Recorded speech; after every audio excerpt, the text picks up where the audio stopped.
up, man? What's up, my G? Damn, you mid-workout, huh? Mm-mm. About to start right now. Okay, you got a sweat going, though. What's up, bro? That's dope.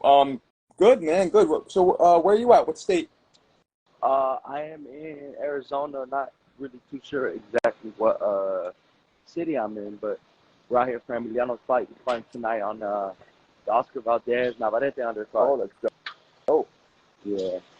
So, now, how many fights does Emiliano have? I believe this is his sixth fight coming up, right? Okay. His sixth fight coming up. Mm-hmm. And you have, if I'm not wrong, you have the most fights out of all your brothers, right? Yeah, I got 11. 11. And you're 11-0, 11 knockouts. 11-0, 11 knockouts. Yeah, yep. Impressive. So, let me just start from the beginning. How many amateur fights did you have? You know what? I didn't have all that, decorated amateur career. I didn't start at, 8, 10 years old. Always been around, my pops, just around the sport, and I never really wanted to do it. I just never had no desire for it, right? But I was always an athlete. Like I always hooped. I always played ball, played football, growing up. So like athleticism, anything with sports came real like easy and natural to me. But I didn't start till I was like 16, 17. Okay. And just went in there. My dad threw me in sparring. We opened up a boxing gym in Vegas and ended up dropping, just random guys that would come through the gym. They had no experience or anything like that. But just for me to be able to do that with some 16, 18-ounce gloves, I know my dad pulled me to the side and was like, "Hey, son, like, if you really want to do this, like, I'm not going to say you got it if you don't got it." So from there, I just started putting it together, and, we're here now. So you turned pro in 2020? Yes, during COVID. Okay. So you're amateur. So you started at 16. Wow. So before that, you really didn't go to the gym much. You weren't around it before that time? Boxing gym? No. I mean, I was always around it. I was always around, like, my dad's camps, like, Oscar, Trinidad. I would always remember the big fights. I would always remember just, like, wow. Like, I never understood how, like, big or, how much of a superstar my dad was in the sport. I just knew that's what he did. Like, dad boxed, But I would see, like, the way the fans would just kind of, like, gravitate towards him or, get real emotional whenever he'd fight. I knew he was big. I knew he was bigger than life. But I never really understand until, you get to a certain age and you're like, oh, shit, like, wow, how did this thing? So, yeah. Okay. Yeah, I never had a desire for it, though. I never wanted to do it. But, I just, like I said, got in there and fell in love with it. Fell in love with it. That's great. So, okay, so now I saw you're a southpaw. Emiliano's a southpaw too, right? Well, he's a switch hitter. So sometimes he'll be a southpaw. Sometimes he'll fight a whole fight southpaw. Sometimes he'll start orthodox, switch up southpaw. Like, because sometimes there'll be some people that don't know how to fight a southpaw. You can have the most amateur fights ever, but some people just cannot slip a left hand or have trouble with the southpaw. So and he knows how to fight both. So are you a southpaw in life or just in the ring? You know what's crazy is I'm ambidextrous. So basketball, I shoot with my right hand. I throw with my right. I write with my left though. I'm southpaw. Kick with my right. So yeah, I'm. But both. You don't switch in the ring, right? You're just southpaw. I'll switch from time to time, but that's not my style to really switch up. I'll say southpaw. Yeah, you remind me the most of your dad, I feel like, out of your brothers, your fighting style. You kind of have similar. Do you agree? I mean, did you watch? Yeah, I kind of see the little, like, how my dad would kind of like the big back and just nice and calm. Yeah. I the footwork a little bit, the two little step and then the turn. Yes. I would see that a little bit, but I think with the angles, I think Emmy. So a lot of the angles, like when my dad fought Raul Marquez, Cortez, my dad would use angles, and he pulled down the guard. People, nobody did that until a lot of people praise Lomachenko, but my dad was the first one to pull the guard down when people put the earmuffs on, pull that glove down. So, and then Amado, my brother, he has, I think, the most balls out of all of us. He has that, like, dog. He'll go in there. We got to tell him, box, bro, box. Because he'll go in there and just want to just bang it out. And, it's not about that. You got to be smart in there first. Right, right. No, for sure. I mean, so now, what weight are you fighting at? Because I'll it find out. seems like you went in a couple different weights, right? Yeah, yeah, yeah. I'll find out 154. But as we're starting to get ranked in the division, my manager Eggy's, Lomachenko's manager, Usyk's manager, he's telling me to come down to 47 because I can still drop a bit. And even when I weigh at 54, like I'll come in at like 52, 50. So like, and there's room for me to cut down. I think with the nutritionist and me really being on my diet out of camp, I know I can make 47. And I want to grab a title at 47. Very, very possible. How tall are you? 5'11".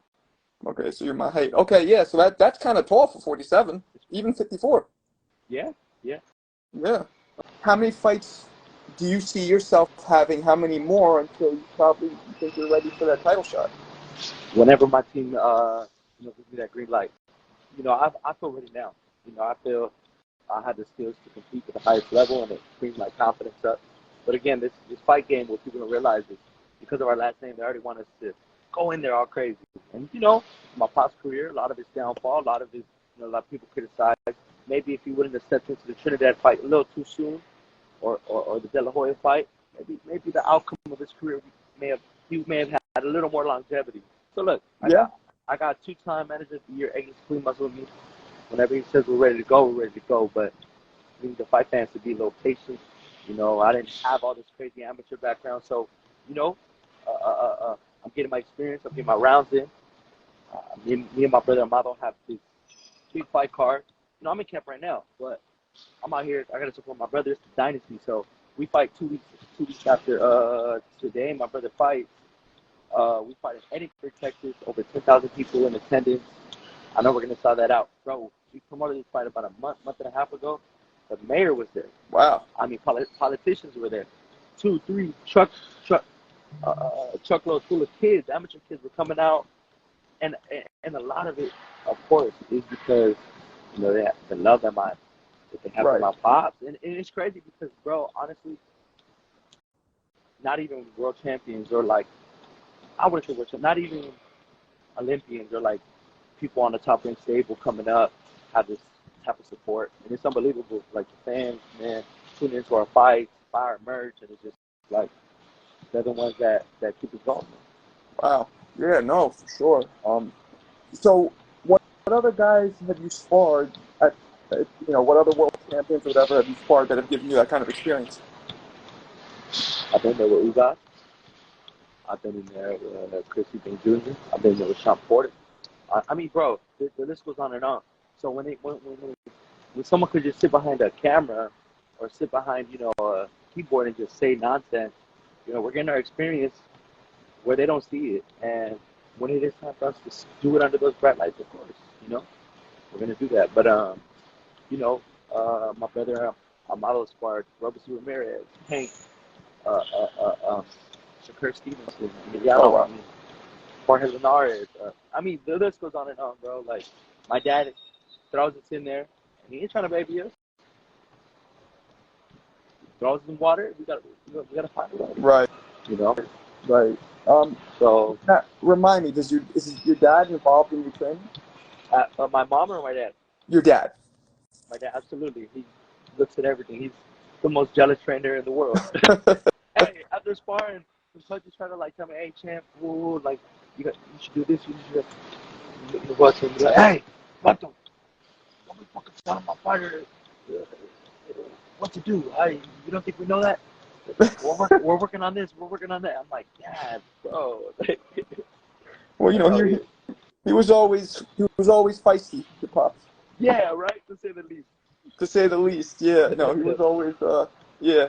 Wow. So your brother's forward. You said Shakur, and you said Tank. And were you there for those? I was there. I was there for the Tank. I was there for the Shakur. Emmy spar Shakur. So like, when you guys spar these guys, do you guys just work, or you guys really? They're trying to knock us out. Yeah. Look, we spar at the Top Rank Gym in Vegas. So the Top Rank Gym, you got a number of top rank fighters all the time. You got the Olympians that are there. You got names that are there, and some of them were champions. A lot of them are coming up. A lot of them were champions. They don't care. They see the little buzz that we got going on, Right. and it ain't no work, bro. So, sometimes we do work, but it just be whatever measure they're on. If they're throwing some shit like that, I'm gonna throw. Right. Yeah, whatever. Right. Yeah. So, who would you say was the best overall fighter that you've gotten in there with, sparring or fighting or whatever? Have to be Bud. I think Bud was just. I would just see the way he shots. He's long. He has long arms too. So I thought I was gonna bully him because I naturally walk around 170, 175, and he's not really like a 147, 154 pounder. He's just doing that just to be great. But yeah, bro. I think Bud, Sean Porter up there, he drowned me with his conditioning. Sean Porter just keeps coming, just kind of football shit. If you ain't in, you're gonna fight every second of every round with Sean Porter. So he definitely gets your ass in shape. If you ain't ready, and you know what I'm saying, he'll get you out of it. So okay. Sean Porter. What are your thoughts? How do you think the Charlo versus Canelo fight's gonna go?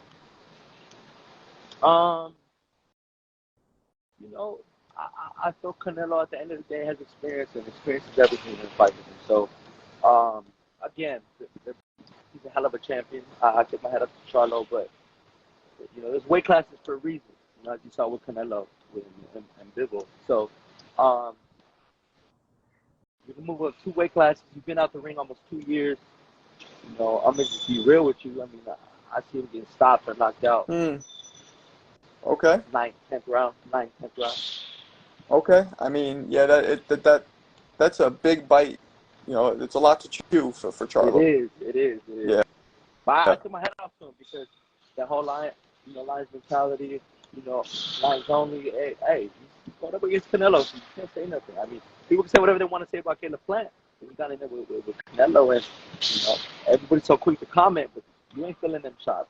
You know what I'm saying? Yeah, absolutely. So who do you think in the lightweight division?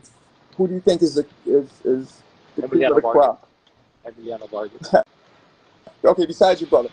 He's gonna get top pick every year. That's 130 or 135. 135, 140, like all, because they could all fight each other. It's only 5 pounds. Look, I think Devin Haney moving up, just tells you where his mentality's at. Hey, but you know what? He can't make that weight no more. I mean, he looks like a skeleton. Yeah, it's tough. So move up. Those extra pounds help a lot. So hydrate. And I want to see him and Prograis get down. Haney and Prograis, okay. That'll be a hell of a fight. Okay. I fought on his undercard when he fought Zepeda. Right. At the Dignity House in LA. Right. But Prograis a hell of a fighter. But who else we got? We got Tank. Tank's one of the best top right now. I think so. He definitely top 10. Yep. I think at the end of T.O. the day, T.O.'s really nice. I don't know what's going on with him. Did he say he retired or what's going on with all that? He's back. No, he's back. I've talked to him a few times. He's back. He's looking to fight. I just don't know who. I think him versus Tank is one of the most exciting fights in boxing. Stylistically, right? I think so too. Can he withstand that? That it's a shot from Tank, and that's the question. Because his outpoint, I mean, he don't throw like that, but he'll set traps. Even when my brother sparred Tank, I'm like, damn, I was hit. Like, what did he going on? I mean, I'm expecting like beating his chest and him just going all out with my brother. He was just patient boxing. Oh yeah. Set traps. He lets you kind of reach, make a mistake, and Wow. But Tank's a hell of a fighter. I think Tank's up there. I'll say Tank's up there. Shakur, you got, who is... Oh, you're right, Shakur, bro. I just, look, what I don't like is people don't appreciate it great when they're here now because, why? I don't know, jealousy. They're gonna say Crawford's an all-time great when he's done retired because they're gonna realize that. But when you compare Shakur to a Floyd, I just think it's so different, Yeah. because just in their careers, yes, granted, Shakur has one of some of the best defense. He'll be right in front of him and miss, but Floyd was Pretty Boy Floyd was coming to Yeah. take your head off. But with Yeah.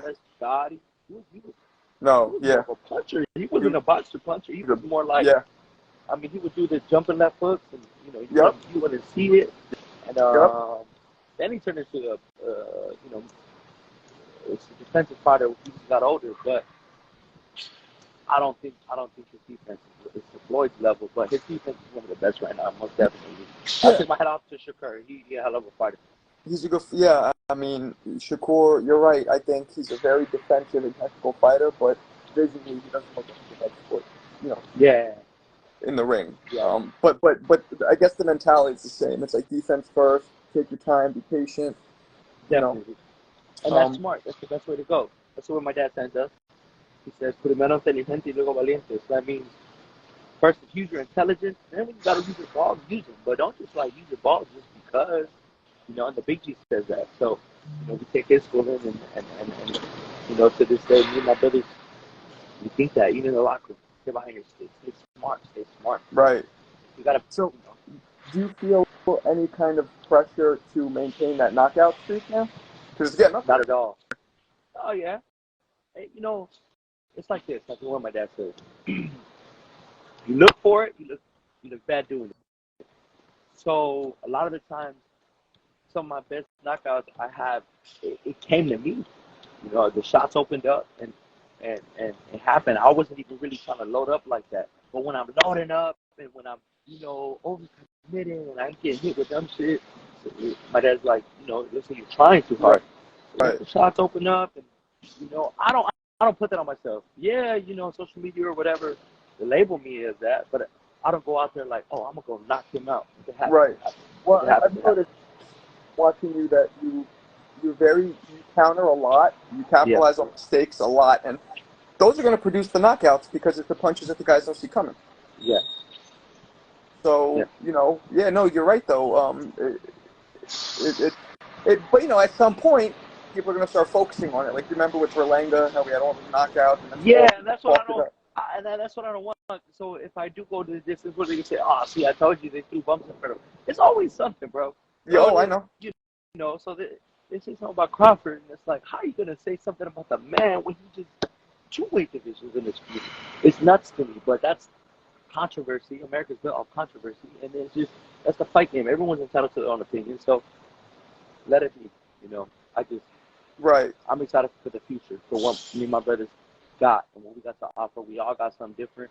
We all got a little piece of my dad in a different way. And, we're a little piece of a throwback fighter, so we're just excited. Right. So let me ask you, besides your father, who are your favorite fighters that you like watching growing up or from the past or whatever? I love Floyd. I mean, I think any fighter growing up, around my age or a little younger, Floyd's an icon, man. The 24/7, the sayings that he would say, and he's a GOAT, man. Mm-hmm. Floyd, for what he did inside, outside the ring. Right now I like Benavidez. It's gonna be real tough for Canelo to beat a Benavidez right now. I'm just saying it right here. Throws a lot of punches.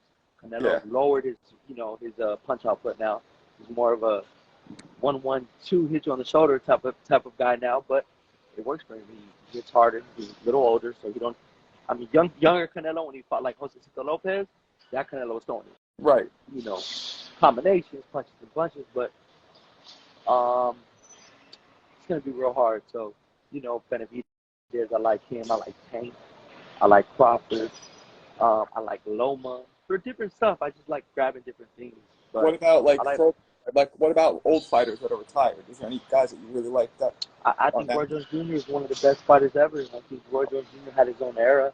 I'm with you. So what he did, and for you to play a basketball game and then go ahead and go beat some ass, that's crazy to me, bro. Absolutely. So, unbelievable athlete. He could have done anything, honestly. That's how gifted he was. Mm-hmm. So I like Roy, now Whitaker. I like Southpaw, just licking there, thinking. I like Oscar too, man. regardless of the bad blood that my dad and him had, he damn near had one of the best left hooks in boxing. Yeah. Had one of the best jabs, and when he was on his toes, nobody, nobody's making an offer like that. So. Yeah. Okay. No, that's good. So right now, including you and your brothers, who would you say are the top 5 best pound fighters in boxing right now? Not in any particular order. You're gonna have to put Inoue up there now again too. Inoue, Canelo. I don't care what they say. They're trying to take him out the pound for pound. It's just politics. Yeah. Canelo, Bud, for sure. Tank. Yep. And then yeah, that last one's tough. The last one is tough, huh? I don't know about the last one. I mean, it's tough. I'm gonna just say Usyk. That's my stablemate. Yeah, you could do Usyk. Usyk's up there. You could do Charlo. You could do Charlo. Fury. Yep. Bivol or better Biev. I mean, do they belong there? I don't know. Absolutely. Yeah. Bivol is a hell of a fighter. Yeah. But I think it could be interchangeable 1 through 10, but it's just something off the top of my head. Right. Cool. Look, man, I appreciate you talking to me. Let's talk again after you get that next victory. Absolutely, I appreciate you. All right, bro. man. Peace. All right.